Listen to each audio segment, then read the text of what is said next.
Des missiles lancés en pleine mer du Japon. Séoul et Washington contre-attaquent leur ennemi commun. Au total, une salve de 10 minutes avec un lancement de 8 missiles sol-sol, un système de missiles tactiques de l'armée. Une réponse à la Corée du Nord qui, la veille, avait lancé 8 missiles balistiques à courte portée. Une véritable provocation pour la Corée du Sud. Si la Corée du Nord procède à un essai nucléaire, nous n'aurons pas d'autre choix que de coopérer avec les États-Unis et la communauté internationale afin d'envisager des sanctions supplémentaires contre la Corée du Nord et des mesures supplémentaires pour la défense de la Corée du Sud et des États-Unis.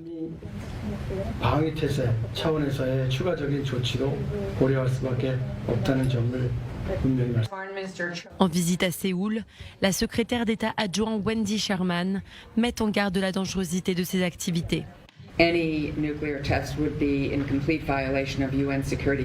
Tout essai nucléaire serait en violation totale des résolutions du Conseil de sécurité de l'ONU. Il y aurait une réponse rapide et énergique à un tel essai parce que, comme l'a dit l'Agence internationale de l'énergie atomique, on craint qu'elle ne procède à un essai nucléaire.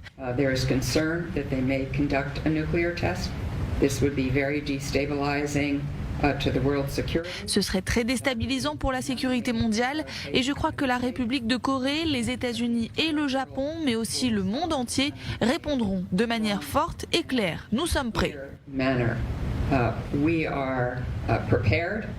Opéré depuis le nord-est de la Corée du Sud, cet exercice de tir réel vise à démontrer la capacité des deux pays à réagir rapidement en cas de situation de crise.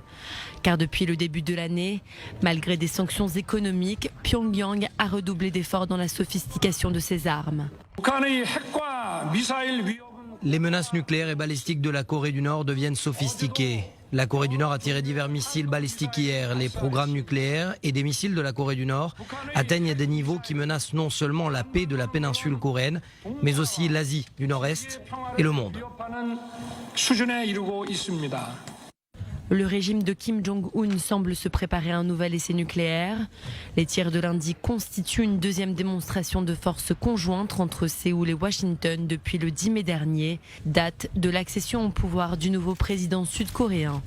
Il avait promis de durcir la position de Séoul face aux agissements de Pyongyang.